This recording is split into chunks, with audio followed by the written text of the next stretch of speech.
Hey everybody, it's Dr. Ayanna of drayannaskm.com, and I'm here again today with my sister Inga Harmon of keepitmoving.com, and we're back with you today for another episode of the $35 journey. Yay! The last time I think that you were with us when we had the episode with Dr. Aisha Mays, which was amazing, which was an amazing conversation as we talked about part 2 of vision. But today we are going to talk a bit about putting your vision into action, a solid plan for doing that. And hopefully we can share some helpful tips for how to move forward once you have gotten through the visioning portion. So I'm actually going to hand the mic over to Inga, who is going to lead this discussion today. So make sure you get out your pens and your paper so you can take some notes, and let's get into it. All right, Inga. Hello, everyone. How are you? Thank you, Ayanna. So today I want to talk about putting your vision into action. And I'm one that love to run a parallel between business and working out or setting a physical goal. Because I know, as we previously discussed, I'm a person of movement. It's hard for me to be still. I'm still working on that. In my 45 years, it hasn't worked yet. So we're slowly maybe trying to evolve that, but I doubt it's going to happen. I come from 2 parents that are super busy, even at their later stage in life. So, hey, keep a prayer out for me. It is what it is, right? It is what it is. So when we're talking about putting your vision into action, I want you to first sort of like, even if you're at a place, not if you're driving, but if you're sitting still, like close your eyes and focus on this finish line you see before you. Okay, I'm closing my eyes. Try to pretend you got those thick thighs and you're a sprinter and you see that ribbon down in front of you and you're like, man, I'm going to sprint my behind off and I'm going to cross the finish line.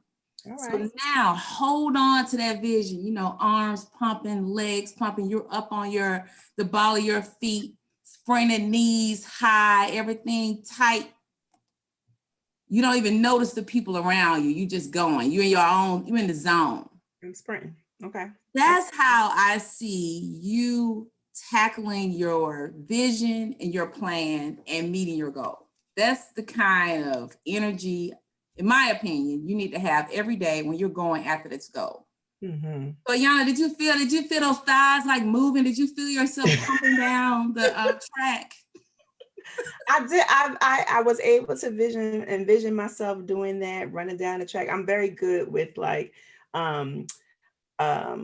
envisioning things in my brain. Right. As I guess because I'm a creative, that's like very easy for me to do, to kind of like picture myself. And in fact, when I'm setting goals for myself and I'm trying to create things for myself, that is really how it starts. I have a vivid imagination, and then that imagination, I'm like, okay, I can see myself doing X, Y, and Z, and how I'm going to feel and all of those things. So yes, I was able to get that vision. I was doing my little sprint, and y'all can't see me, but I had my arms going. I was doing my little sprint, and I was there with you. So okay, so I'm running towards the finish line. So what's going on now? So now, again, I never ran track. I played tennis, yoga, did different marathon races, but you're always looking for the end. The end, of course, is the goal. But then we have to backtrack to that journey. So the end in business for me, and it's interesting because I really can't see a finish line for different aspects of business. So I'm in construction. There's not an end in sight, but there's different incremental goals. And so I'm like, okay, I got to meet this. I have to have my afro and hard hat and walk around and say, hey, this Black girl is on the scene. What's up? This is my project. This is what we're doing. So different things like that. I've sat back, put my feet up like, yeah, this afro going to be on full fleek tomorrow. And I'm going to walk around with my little fitted jeans. And I'm going to say, hey, I have arrived. Let's get this project done. I love it. I love how you are, whether you're speaking to that or not, I love how you are combining your masculine and feminine energies, right, going into that space. So you're going into it being authoritative and being directive, while at the same time embracing your feminine energy. That balance is very, very important. And so I love it already. Keep going. Let's go. So then I'm like, how do I work back from that? You gotta have a lot of people ask you, so how in the world did you get in construction? How in the world did you get in real estate? But for me, it was because it comes from my family. My mom is real estate, my dad's construction. Right. And a lot of people don't know this about me. I've been fighting to get on the field for a long time in construction. You know, my dad's like, no, I don't want Not for you. That's not where you need to be. Right? No, we don't need you around that loose conversation, people staring at you and all this stuff. My thing is now, who cares? It's like, no, I will beat you down. I don't care if you're a man, whatever. It's like we as women. You're not gonna beat anybody down physically, but you're unafraid. If disrespected, yeah, if this I have to pull some fists out. You will defend yourself, yes. Or I just call my brother and tell him to handle. Well, okay, because that's really you can call your brother, you can call your daddy. Call my cousin, call my daddy, whoever I need to call. Somebody gonna take care of it. So it was just, now it's like I finally got to a place where there are no glass ceilings, there are no barriers. Mm-hmm. And I only look at my barriers as myself. I'm the only person that can stop me. Mm-hmm. So, procrastination, saying, I get around to it, whatever happens. But at the end of the day, I think it's wide open for whatever you want to be successful at. Mm-hmm. So now going back to that race. So when we're at that race, we know we can't just leave today and go get on the track and run full sprint unless you're trying to pull a hamstring. Right. So let's just be for real. So you got to train, right? You got to get ready. You got to train. You got to stretch. You got to do all those things. I was talking about them thick, them tight thighs right now. Mine, it's a little loose. So I know we got to train to get out there. It's a little loose right now. Mm-hmm. And, I did mention, in the 40s, everything don't respond as fast, as it did before. so to that training. So right now I'm in the process of training for my first triathlon. Yes. Everything outside of water I'm good at, but I was like, dang, I got to know how to swim, breathe in water and all that at the same time. Yes, ma'am. Wow. But the goal is to get to the finish line. Yeah. So whatever it takes, and you better get in that pool twice a week. So my trainer was like, look, this is what you have to do. This is a plan. So we talked about vision. You have to have a plan. My vision is to complete my first triathlon. I always said I want to do a triathlon. So now I have to do a triathlon. But what is the plan to get me there? What are the steps? Yeah. So the first step is swimming. That's my hardest thing that I don't really know how to do. I know how to swim, but swim efficiently, because you have to be able to finish. So let me stop you there. Why don't we talk about, because you're talking about coming up with the plan and being efficient with your steps and all that. So can you draw that parallel to when you first started? Like, of course, I know how you started with real estate, and that a lot of that was out of necessity, but can you talk a little bit about the construction portion of it? Because that was a pivot for you that you hadn't taken before. Right. So my pivot was the clients that I had in real estate needed someone to project manage their construction projects. So in that, I found an opening and I said, okay, I don't necessarily know exactly what to do because I was sort of kept out of that. So I said, but I'm going to figure it out. Mm-hmm. I know how to project manage. I know I'm good at making people do what they need to do. Like, look, let's go, let's get it done. Give me the steps, I can execute them. Right. So with that, I just found the opening. I got the instruction, studying at night, trying to figure out exactly how to tackle the projects every day, the next day. That sort of went into a whole different direction of people saying, oh my God, you actually doing construction? But I was project managing the construction. So I became the lead person. Mm-hmm. Initially, it was residential and now it's commercial. So with the medical spaces, with the industrial spaces, one opening, going to different meetings, going to networking, and usually I was always the only woman in the room. Yeah. And what's so interesting about it is, go ahead. Let me just back up for a minute. So what I'm hearing is you started by making sure you had the tools that you needed Yes. the foundational tools that you needed in order to move into this space on your own of doing construction. So you started with project management, which is, an excellent, I was also a project manager. I was a project manager in healthcare, as you know, in Right. healthcare research. So we both have that foundation of being able to direct projects and things of that nature. But you started with those skills and understanding how to execute a timeline, how to execute task lists, assignment, delegation of tasks to people, following up, and to see a project all the way through to the end. That's a very important tool to have, even as you're starting businesses, right? Because you have to be your own project manager. Right, So, because as you say that, one thing I found, instead of focusing on the things you don't know how to do, focus on the things you do know how to do. I know I could manage the crap out of a project. So it's like whether I had the skill sets to actually go out there, nail a board, do the painting, whatever, I made sure I aligned myself with individuals. And it's the same team pretty much I have today that will come. They were like, Inga, you don't know how to paint, girl. Let me come over there and look at what you got going on, because I don't want you to fail. So surrounding yourself with people that want to see you win, and they know you're going to choose them first. So again, I always align myself with people that would come to the project. Some of the houses were in areas that were a little, shady. You don't, as a woman, you don't need to really be in those areas. And sometimes by yourself, yeah. No, they come in guns drawn, like, Inga, come on, you come in there now. And so that was my thing. I focused, I leaned into what I knew how to do, and I added the team that make me look like I knew how to do all of it. So you did that self-reflection with yourself and evaluated, like, what do I need to know in order to do this? Let me continue to refine those skills. Yes. And then after that started to, and in the process, it sounds like you started to align yourself with people who had the skills that you didn't have, so that you could start moving into this space. Am I hearing that correctly? Yes, exactly. Because a lot of people I used when I was actually doing more so residential real estate to do my repairs, renovations, they became my team for my own projects. So I knew how they worked. I made sure they had the quality I wanted. I set the expectations, and they fell in line with the expectations.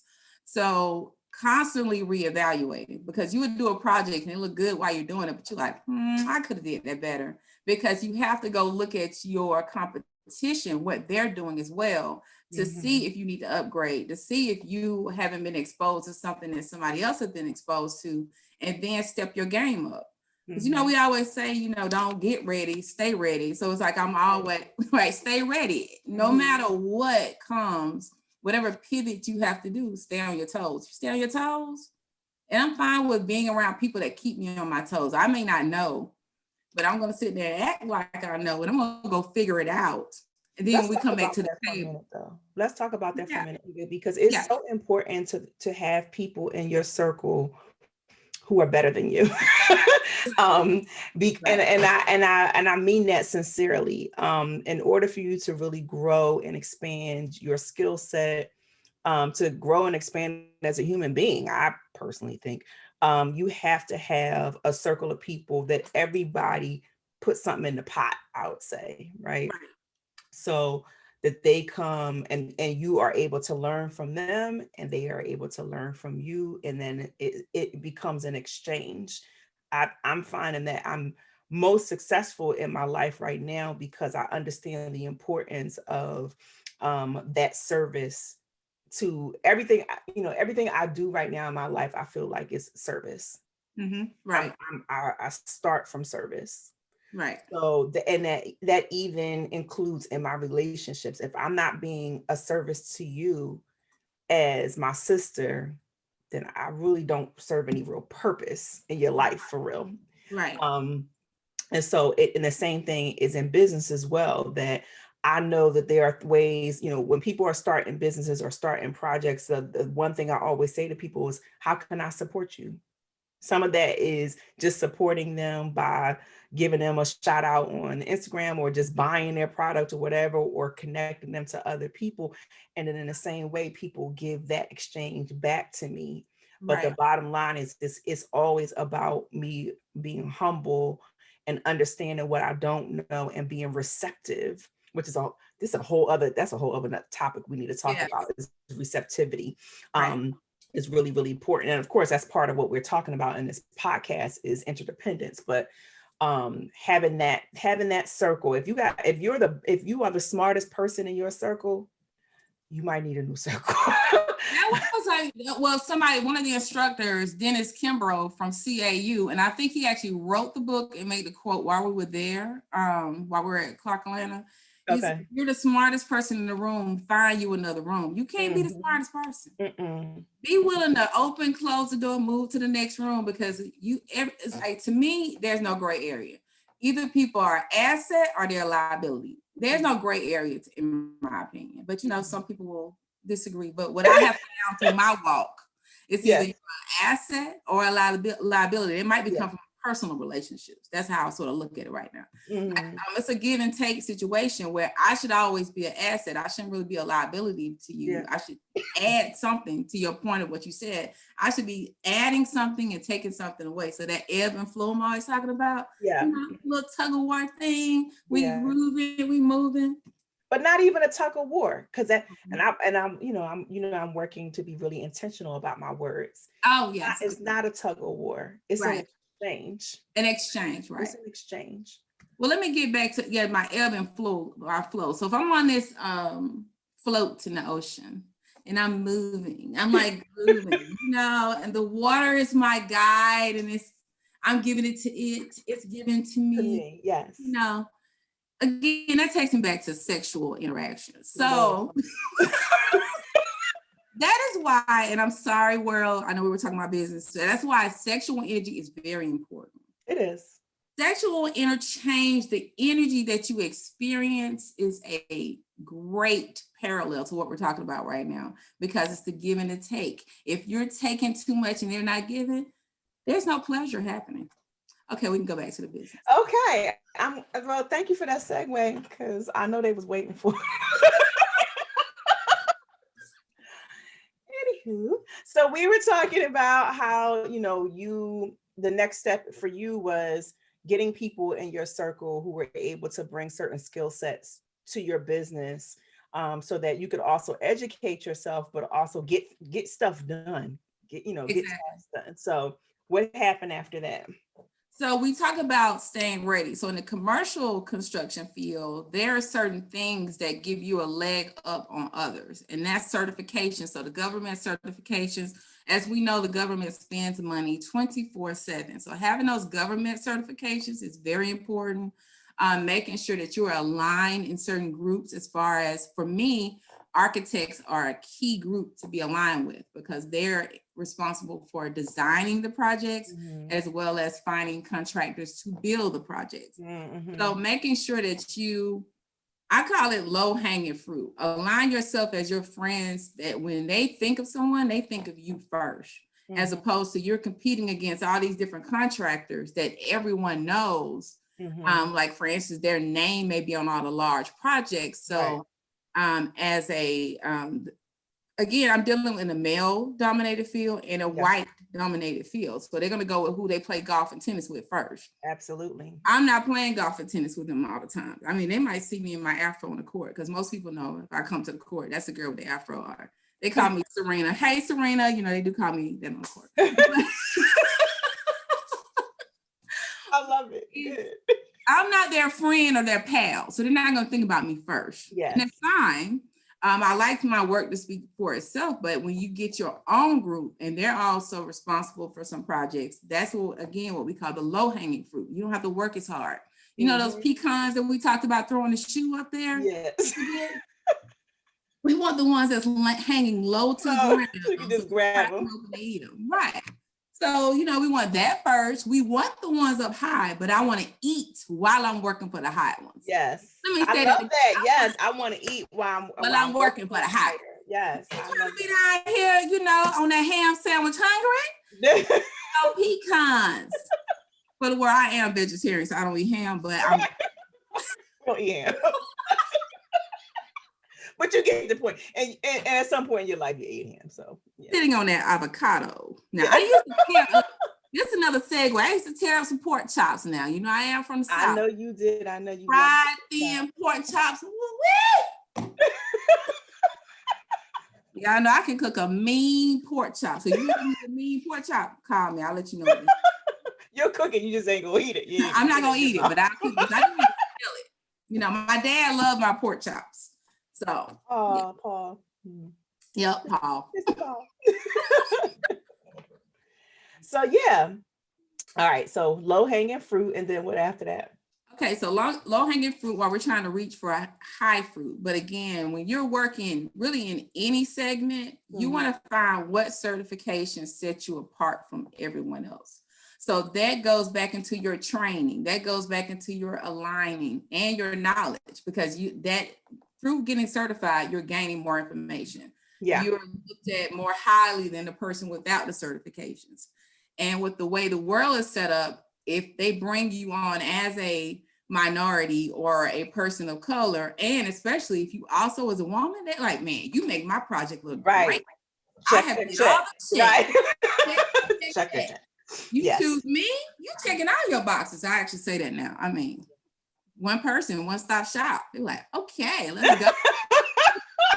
You know what it's hitting for, so you might as well call it what it is. You know, when you get in the door, you pull in your other sisters and brothers. That's what I do. We coming in deep. Right? I'm not coming in alone. I'm bringing everybody. We coming in.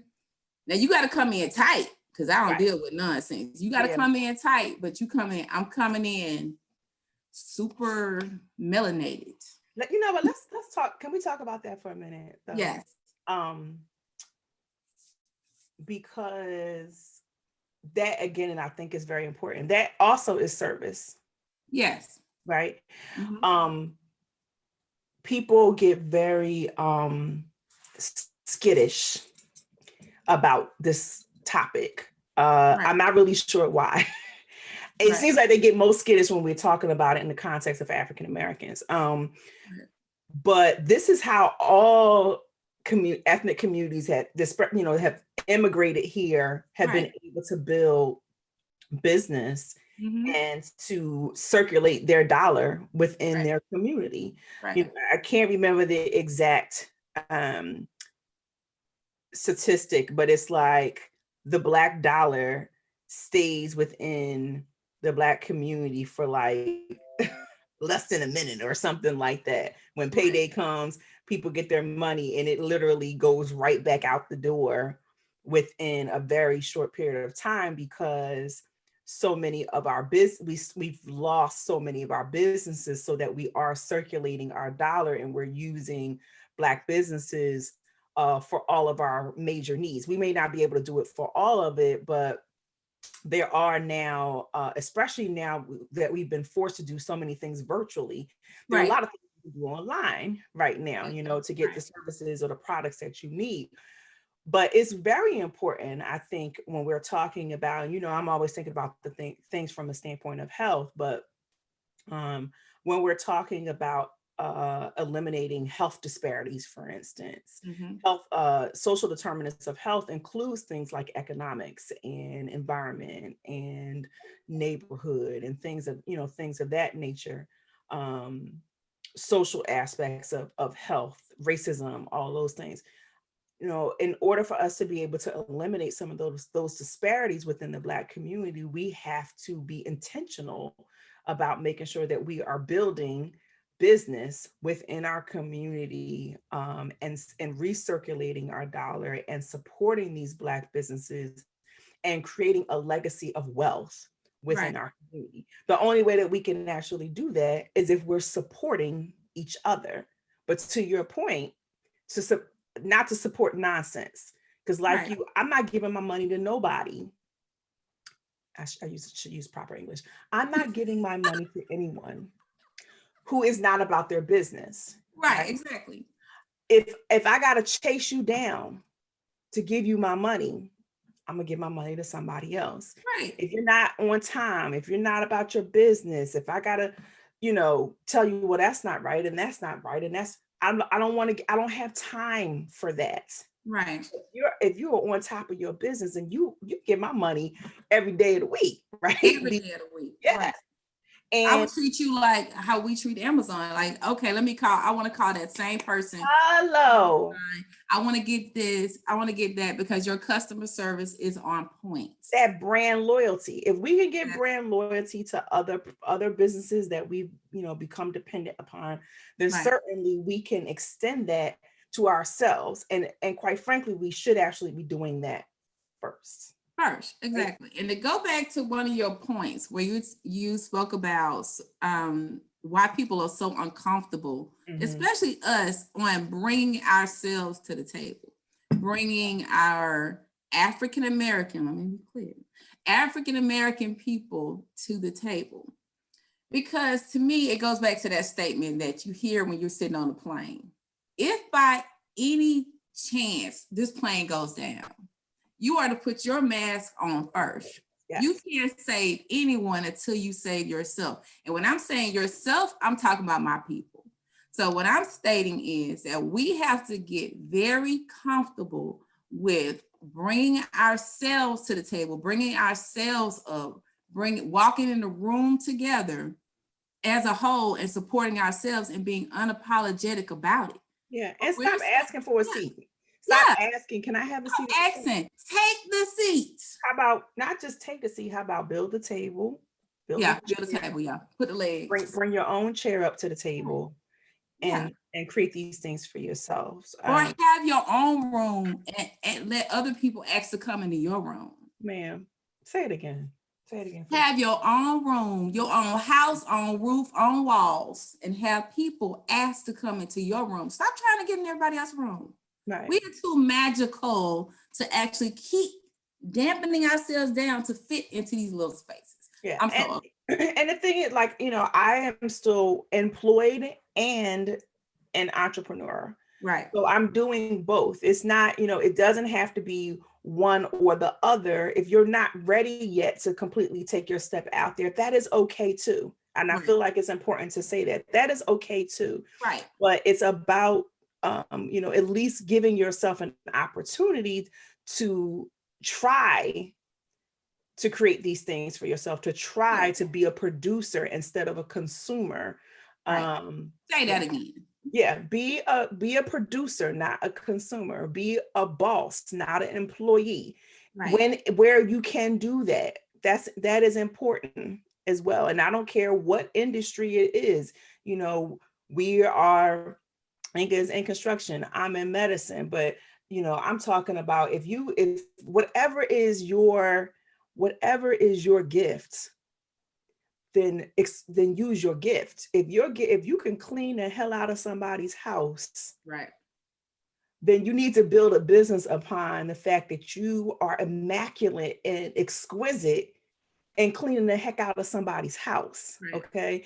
If you are exquisite and immaculate and excellent and taking care of other people's children, daycare, whatever, or tutoring or whatever, that's what you build your business on. Okay. Yes. If you are exquisite and excellent and immaculate in, getting somebody's hair together or somebody's eyebrows together or their nails together, then that's what you need to, or cooking or whatever it is. Somebody to pay you based on what they think you can do. Right. Outsourcing what they don't have time to do, let you do those things for yourself. It's nothing, there's nothing, it's nothing to be ashamed of or embarrassed about because you think your gift, your talent is not quote unquote great enough or is, whatever. That is nonsense. We all came out of that box, dip your toe out the box, put your finger out the box. I don't care what you do. Get out the box. Yes. Try it. You might fail a couple of times. Who cares? But at some point, you're going to win. Right. Because we need to be present in every industry. Yes. Okay. And you need to bring people with you. I know we segued away. I'm real passionate about that. Yeah, but what we're talking about is still relevant because it's about bringing the people around you with you as you continue to make these gains and these strides in your business. Right. So And don't stride alone. I'm so sick of people saying, I made it, I have arrived, I'm living my best life. If you're living your best life and the people around you are not, then that's a problem. That's a problem. That means you're not doing your job. You cannot be selfish with your knowledge and your, your awareness. Again, I mean, I'm gonna tell you like this. What'd you say? I'm just gonna tell you like this. You might latch on to me. You might get drugged along with me because I'm gonna drag you. I'm a little control freak in a way, but we're gonna go. You're gonna get your behind up and we're gonna move. Yeah. Yeah. By any means necessary, move your ass. Right. But it's not, if we're talking about doing this from service, then we can't be selfish. Exactly. With our knowledge and our awareness of things, because the reality is that there is enough for everybody. Right.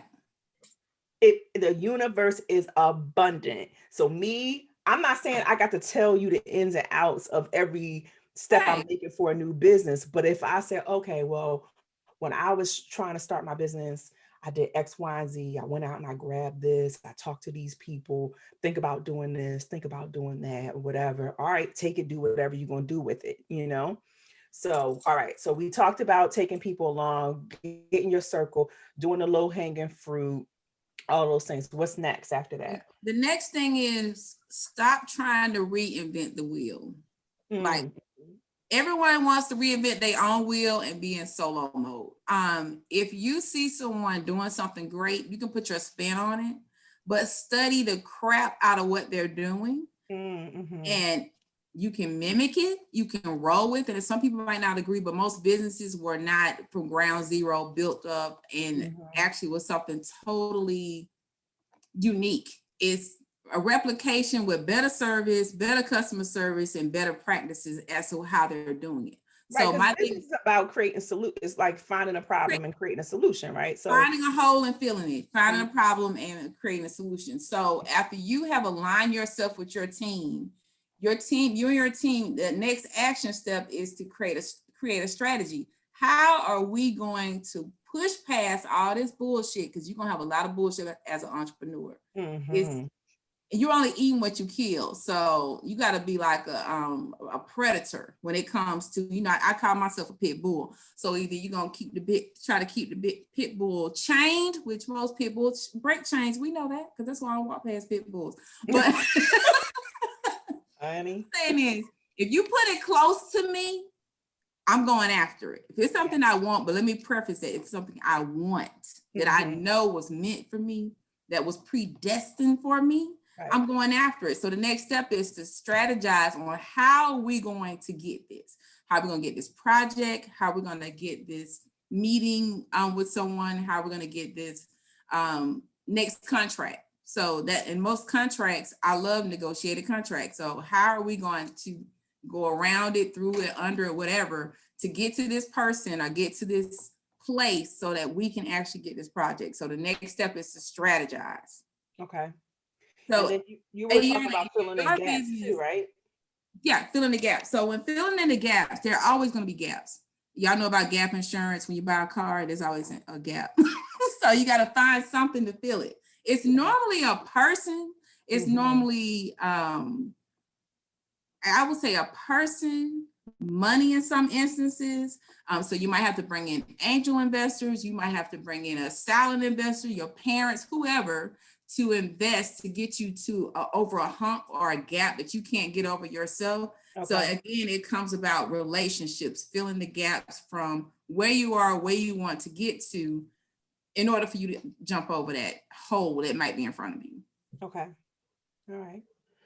So what else do you want to say about this topic as we're starting to wrap up this portion? So I want to say, if you're trying to expand your network, and you might be one of those people that's just a loner, stay by yourself, or might be in a city or a place that don't have a lot of people that look like you or that have common things that you also participate in. LinkedIn is a great tool to expand your network.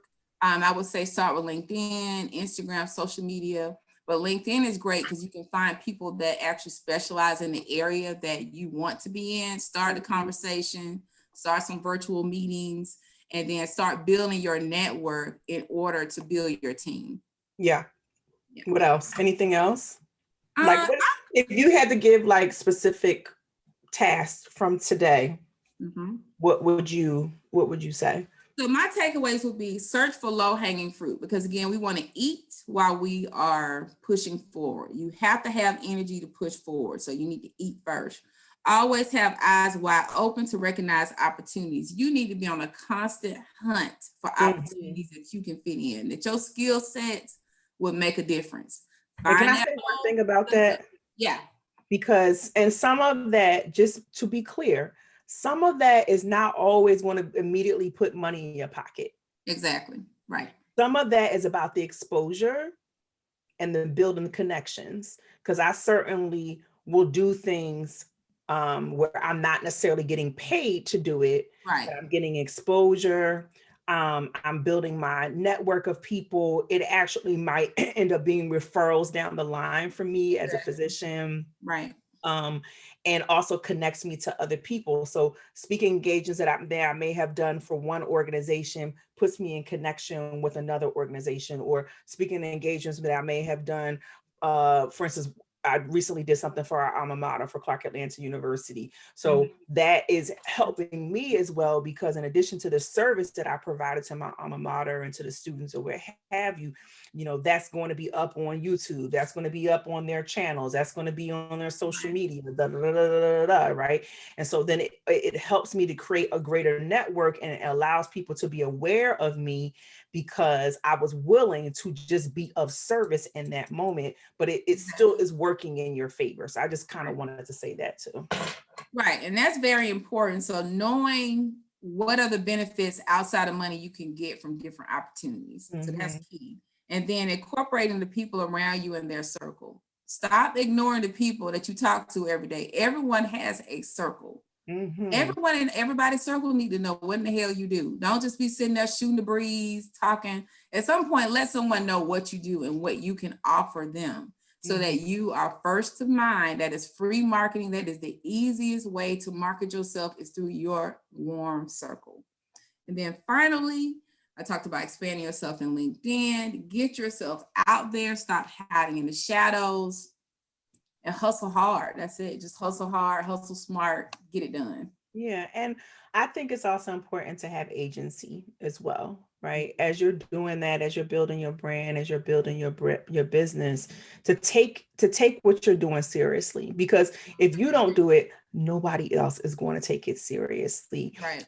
And be transparent with people. I had a situation where I was asked to do something, and the person who was organizing didn't understand why I was asking for certain things, or I was putting hard stops on certain things, in part because we weren't communicating well. But I had to say, listen, this is business for me.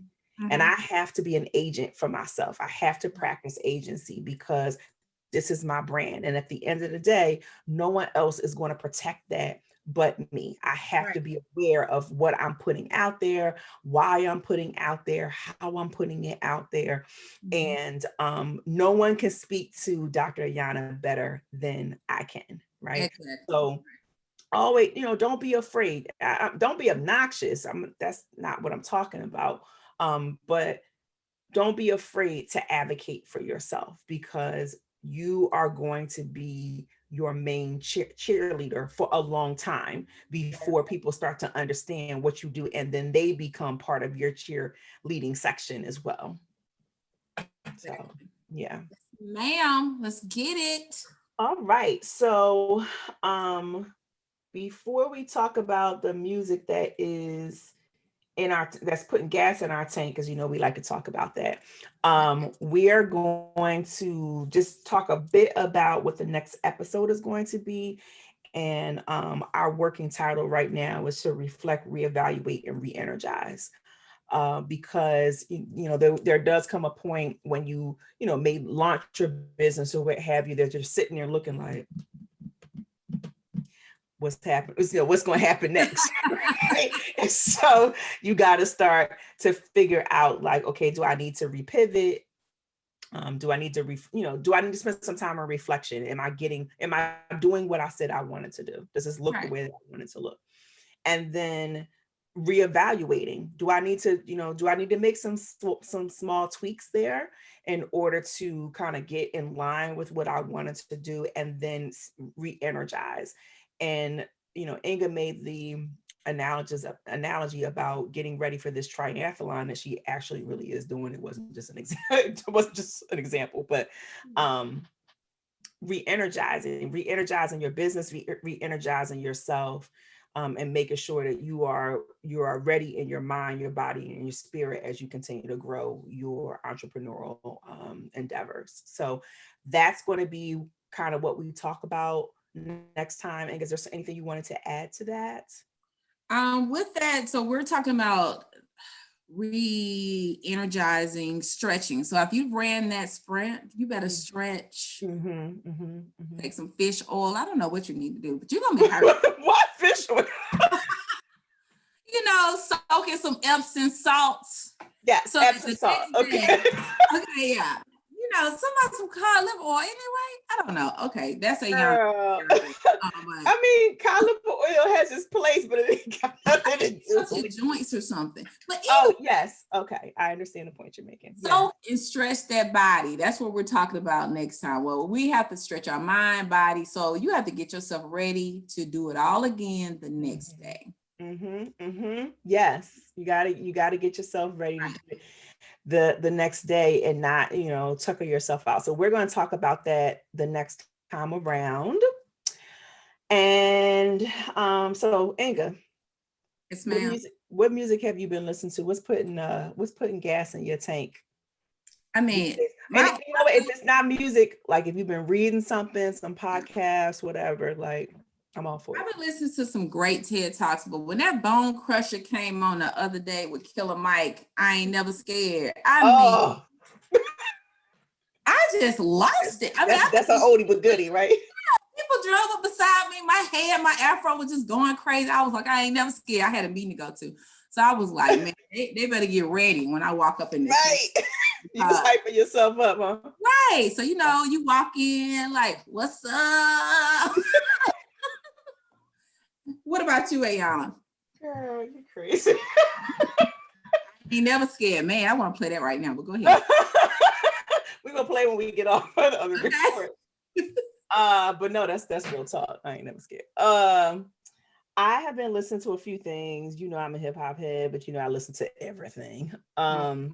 So I've been listening to a lot of MF Doom recently, especially the MadVillainy album, which I love. That's my favorite. So I've been kind of listening to that whole thing from top to bottom. I don't know if Nas released an album in 2020 called King's Disease. Oh, yeah. So I like that. I've been listening to that. What's the best track off of that album? What's the best track off of that album? I personally like King's Disease. Okay. The best, but I mean, it's a lot of good tracks on there. Okay. Let me check. And it's classic Nas. Also yes, it's this song that you probably will like. Well, I don't know how you feel about Bilal, but there's this album called Coming Out of the Rain with Salaam, Remi, and Bilal. And I love Bilal. I like Bilal. Bilal's from Philly. I love Bilal, yeah. But Bilal's from Philly, so there's that too. But I just love his voice. I love his intonation, and I love his phrasing and all of that. So really enjoy that song. And then there's this song by James Blake. And it's called I Hope My Life. I think it's like the 1-800 remix or something like that. Okay. It is like when I listen to that song, I get so hyped, but there's a part of it where it's like a break, and it almost sounds like, you ever hear music that is not religious music, but it takes the spirit. The spirit of it almost feels like a religious experience, right? That's what that song does for me. So I love that song by James Blake. So that's a good one. So that's what I've been kind of heavy into. That's that gas in the tank. That's been putting gas in my tank. Okay. So yes. Okay. So we are pretty much done. Inga, of course, we have to always remind people where they can find us. So where can people find you, dear? So my website is keepit-moving.com. And then also Instagram, Inga Keep It Moving. You can also find me on LinkedIn or wherever else, but always Inga Keep It Moving. In some aspect, you can find me. Okay. And of course, you can find both of us on the $35 Journey at the $35 Journey on Instagram, YouTube as well. You can personally find me at Dr. Ayanna SKM on Instagram. My website is drayannaskm.com. And also, of course, you can find me professionally on LinkedIn as well. So yeah, those are the major ways of getting in touch with me and getting in touch with Inga and our podcast. So we are done, and we are hoping that you guys are going to, seize this day, have a beautiful day, continue to lean into that spirit of interdependence, sister and brotherhood, entrepreneurship, and just abundant living. And we are looking forward to seeing you next time. Be well in all things, and bye. Bye. Bye.